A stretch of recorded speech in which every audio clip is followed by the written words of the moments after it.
Assalamualaikum warahmatullahi wabarakatuh. Kami dari kelompok 6 akan mempresentasikan hasil diskusi kami tentang konstitusi negara. Saya, Mikal Musyarof, selagi moderator akan memperkenalkan anggota kami. Pertama, Bayu Mutiara Yulinawati, P2722602194. Kedua, Laura Afri Puspianti, P27226021 Ketiga, Mikal Musyarof, P2722602114. Keempat, Mutia Ruisa, P2722602117.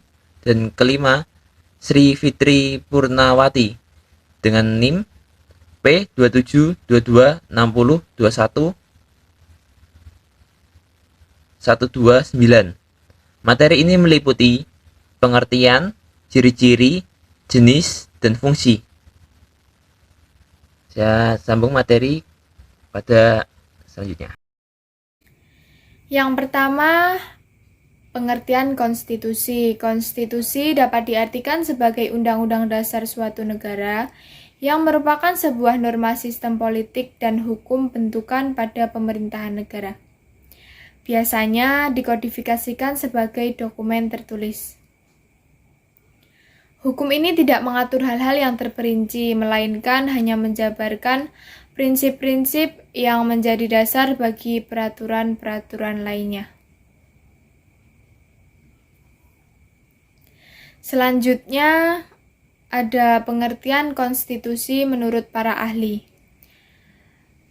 Yang pertama, Richard yang berpendapat bahwa konstitusi adalah rule of law, aturan yang disepakati bersama antara masyarakat dan pemerintahannya.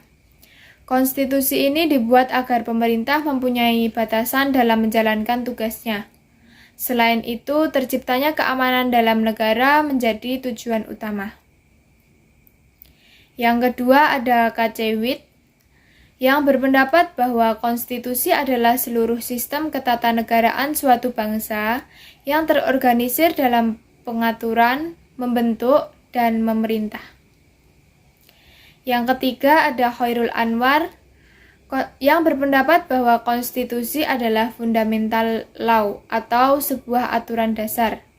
Aturan yang menjadi dasar dari keberadaan sebuah negara dan merupakan hukum di berbagai aspek kehidupannya. Karena disebut sebagai hukum dasar, konstitusi di sini menjadi sumber dari segala sumber hukum lain dalam suatu negara. Yang terakhir ada Lord James Bree yang berpendapat bahwa konstitusi negara adalah sebuah kerangka masyarakat dalam dunia politik, di mana konstitusi ini berisi peraturan tentang lembaga-lembaga negara yang berfungsi sebagai alat pemerintahan dan rakyat dalam mencapai tujuan pembangunan nasional negaranya. Materi selanjutnya akan diterangkan oleh rekan saya, Laura. Konstitusi negara memiliki jenis-jenis, yaitu 1. Konstitusi tertulis dan tidak tertulis. Konstitusi tertulis adalah suatu konstitusi atau UUD yang dituangkan dalam dokumen formal. Sedangkan konstitusi tidak tertulis adalah suatu konstitusi yang tidak dituangkan dalam dokumen formal. 2. Konstitusi Negara Serikat dan Negara Kesatuan. Negara Serikat didapatkan sistem pembagian kekuasaan antara pemerintah negara serikat dengan pemerintah negara bagian. Dalam negara kesatuan seluruh kekuasaannya disentralkan di pemerintah pusat, walau dikenal juga dengan desentralisasi. 3. Konstitusi fleksibel dan konstitusi rigid. Konstitusi fleksibel bersifat elastis, sedangkan konstitusi rigid mempunyai kedudukan dan derajat yang jauh lebih tinggi dari pengaturan perundang-undangan yang lain. Hanya dapat diubah dengan cara yang khusus atau istimewa atau dengan persyaratan yang berat. 4. Konstitusi derajat tinggi dan konstitusi derajat tidak tinggi. Konstitusi derajat tinggi adalah suatu konstitusi yang mempunyai kedudukan tertinggi dalam negara. Sedangkan konstitusi derajat tidak tinggi adalah suatu konstitusi yang tidak mempunyai kedudukan seperti derajat tinggi. Materi selanjutnya akan disampaikan oleh rekan saya yang bernama Sri Fitri. Yang ketiga yaitu ciri-ciri konstitusi negara. Ada 5, meliputi 1. Adanya jaminan terhadap hak asasi manusia. Yang kedua, adanya susunan ketatanegaraan. Yang ketiga, adanya lembaga-lembaga negara dan pembagian kekuasaannya. Yang keempat, adanya pernyataan tentang perubahan konstitusi.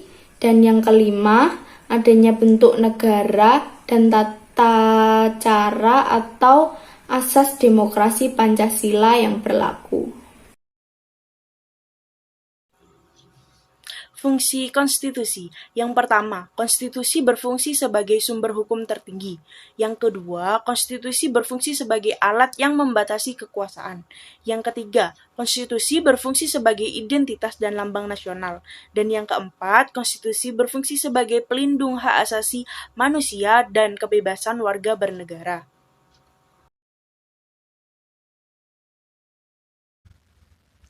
Konstitusi yang pernah ada di Indonesia.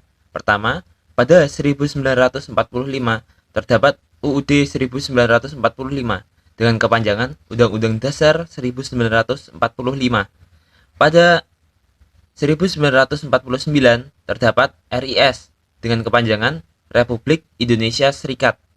Pada 1950 terdapat UUDS dengan kepanjangan Undang-Undang Dasar Semesta. Pada 1959, kembalinya Undang-Undang Dasar 1945. Sekian dari kelompok kami. Bila ada salah-salah kata, mohon dimaafkan. Wassalamualaikum warahmatullahi wabarakatuh.